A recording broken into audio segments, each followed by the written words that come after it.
வணக்கம். நான் உங்க friend Jaya Srinivasan. Welcome to veggies recipe. நம்ம மார்கழி மாசத்துக்கான பிரசாதம் ரெசிபிஸ் பார்த்துட்டு இருக்கோம். இப்போ ஸ்ரீரங்கத்துல பார்த்தீங்கன்னா ரொம்ப கோலாகலமா பகல் பத்து உற்சவம் நடந்துட்டு இருக்கு. இதுக்கப்புறம் ராப்பத்து, அது வைகுண்ட ஏகாதசிக்கு முதல் 10 நாள், அதுக்கப்புறம் 10 நாள், மொத்தமா 20 நாள். இந்த 20 நாளுமே ஸ்பெஷலா பெருமாளுக்கு அம்சி பண்ணக்கூடிய சம்பார தோசை, அது எப்படி பண்றது அப்படின்னு தான் நம்ம இன்னைக்கு பார்க்க போறோம். இந்த சம்பார தோசை பிரசாதம் இந்த 20 நாள் மட்டும்தான் கிடைக்கும். யாரெல்லாம் ஸ்ரீரங்கத்துக்கு இந்த 20 நாள்ல பெருமாளை சேவிக்க வரையலோ கண்டிப்பா மிஸ் பண்ணாம இந்த சம்பார தோசை பிரசாதத்தை நீங்க வாங்கி சாப்பிடுங்க. பெருமாள் புறப்பாடுக்கு முன்னாடி அம்சி பண்ணிட்டு அதுக்கப்புறம் வெளியில விநியோகம் பண்ணுவா, அப்ப நம்ம வாங்கிக்கலாம். இந்த சம்பார தோசை நம்ம ஆத்திலேயே ப்ரிப்பேர் பண்ணி நம்பாத்து பெருமாளுக்கு நம்ம நைவேத்தியம் பண்ணலாம். ரொம்ப ஈஸியாவும் ரொம்ப குவிக்காவும் பண்ணக்கூடிய ஒரு பிரசாதம். உளுந்து, மிளகு, ஜீரகம் வாசனையோட ரொம்ப அருமையா இருக்கும். ஃபர்ஸ்ட் டைம் சேனலை பாக்குறீங்கன்னா ப்ளீஸ் சப்ஸ்கிரைப் பண்ணுங்க. பெல் ஐக்கானை கிளிக் பண்ணி ஆல் ஆப்ஷன் கொடுத்துட்டீங்கன்னா நான் போடக்கூடிய எல்லா வீடியோஸும் குவிக்கா உங்களுக்கு ரீச் ஆகும். வாங்க ஸ்ரீரங்கம் ஸ்பெஷல் பிரசாதமான சம்பார தோசை எப்படி பண்றதுன்னு பார்க்கலாம்.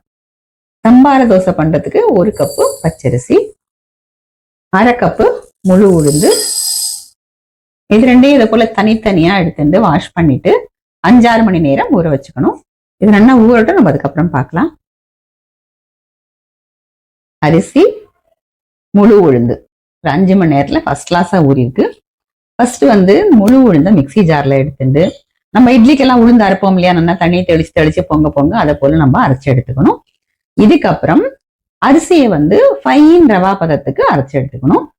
அரைச்ச உளுத்தம்பருப்பை இந்த பவுல்ல எடுத்துக்கலாம். உளுத்தம்பருப்பை பாருங்க, நல்லா வெண்ணெய் போல ஃபிளஃபியா அரைச்சிருக்கேன். நல்லா சாஃப்டா இருக்கு. மாவு நல்லா ஃபிளஃபியா வந்திருக்கு. அரிசியும் ரவையா அரைச்சிருக்கேன், அதையும் சேர்த்துருவோம். அது ஃபைன் ரவையா அரைச்சுக்கணும். இந்த மாவுக்கு தேவையான அளவு உப்பு சேர்த்துருவோம். எல்லாத்தையும் நல்லா மிக்ஸ் பண்ணிக்கலாம்.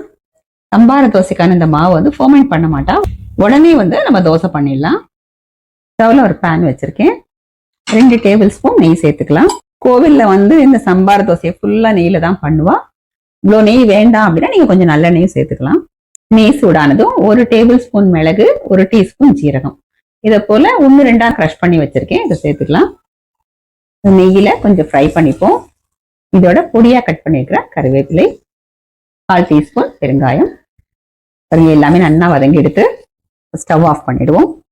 நம்ம அரைச்சி வச்ச மாவுல 1/2 டீஸ்பூன் சுக்கு பொடி சேர்த்துப்போம். நம்ம நெய்யில தாளிச்சு வச்சிருக்கிற மிளகு, ஜீரகம், கருவேப்பிலை எல்லாத்தையும் சேர்த்துருவோம். மாவை நல்லா மிக்ஸ் பண்ணிக்கலாம். இந்த மாவு ஃபர்மெண்ட் பண்ண மாட்டா, உடனே தோசை பண்ணிடுவா. கல் சூடாயிருக்கு, கொஞ்சம் நெய் விட்டுக்கலாம். ஸ்டவ் ஃப்ளேமை சிம்ல வச்சுட்டு நம்ம அரைச்சி வச்சிருக்கோம் இல்லையா, அந்த மாவு 2-3 கரண்டி விட்டுடணும். ஏன்னா சம்பார தோசை கொஞ்சம் திக்கா இருக்கும். சுத்தி கொஞ்சம் நெய் விட்டுப்போம். ஒரு மூடியை போட்டு மூடிடலாம். அது லோ ஃப்ளேம்ல கொஞ்சம் பொறுமையா வேகணும். மூடியை திறந்து பார்த்துடலாம். சுத்தி வெந்திருக்கு, சென்டர்ல மட்டும் கொஞ்சம் மாவா இருக்கு. இந்த சைடும் ஒரு 1/2 டீஸ்பூன் நெய் விட்டுடலாம். இந்த சம்பார தோசையை திருப்பி போட்டுருவோம்.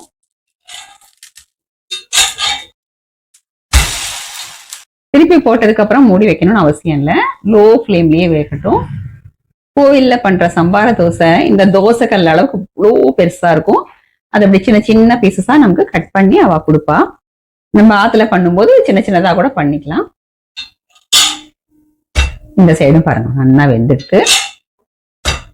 அந்த சம்பார தோசையை நம்ம பிளேட்ல எடுத்துக்கலாம். பாருங்க எவ்வளவு ஃபர்ஸ்ட் கிளாஸா வந்திருக்கு. இதே மாதிரி நம்ம தேவையான அளவுக்கு பண்ணி எடுத்துப்போம். சம்பார தோசை ஃபர்ஸ்ட் கிளாஸா ரெடி ஆயாச்சு. பெருமாளுக்கு நைவேத்தியம் பண்ணியாச்சு. நமக்கு கோவில்ல கிடைக்கக்கூடிய சம்பார தோசை சைஸும் நல்லா பெருசா, அதாவது இதுல ஒரு 4 மடங்கு இருக்கும். இன்னும் கூட திக்கா இருக்கும். நல்லா நம்ம இந்த அளவுக்கு தடியா இருக்கும். கோவில்ல அவ ட்ரையாங்கிள் ஷேப்ல கட் பண்ணி கொடுப்பா. அவ கட் பண்றது கிட்டத்தட்ட ஒரு 16 பீஸுக்கு மேலேயே வந்துடும். அந்த அளவுக்கு பெருசா இருக்கும். பாருங்க, இதுவும் நல்லா சாஃப்டா வந்திருக்கு. பாருங்க நல்லா மெத்துன்னு இருக்கு. நம்ம ஃபர்மெண்ட் எதுவும் பண்ணல, இருந்தாலும் உளுந்து நல்லா அரைச்சிருக்கோம் இல்லையா, அதனால ரொம்ப நல்லா வந்திருக்கு. அங்க கிடைக்கிற தோசை ஒரு பீஸே இந்த அளவுக்கு திக்னஸ்ல இருக்கும், இந்த சைஸ்ல இருக்கும். ரங்கநாத பெருமாளுக்கு ரொம்ப பிரியமான சம்பார தோசை நம்ம ஈஸியா ப்ரிப்பேர் பண்ணிட்டோம். சுவாமிக்கு நைவேத்தியம் பண்ணியாச்சு. வாங்க இப்ப நம்ம பிரசாதம் எடுத்துக்கலாம். நல்லா சாஃப்டா ரொம்ப அருமையா இருக்கு, பிரமாதமா இருக்கு. நல்ல நெய் வாசனையோட நம்ம சேர்த்திருக்கிற ஜீரகம், மிளகு, சுக்குப்பொடி இதெல்லாம் கலந்து பிரமாதமா இருக்கு. இந்த சம்பார தோசை பண்றதுக்கு உளுத்தம் பருப்பு, அந்த முழு பருப்பு தோலோட இருக்கும் இல்லையா, அது சேர்த்துக்கோங்க. அப்பதான் இந்த மாதிரி ஒரு டெக்ஸ்டரும் இந்த வாசனையும் நமக்கு கிடைக்கும். பண்றது கோவில்ல எப்பவுமே நெய்யில பண்ணுவா.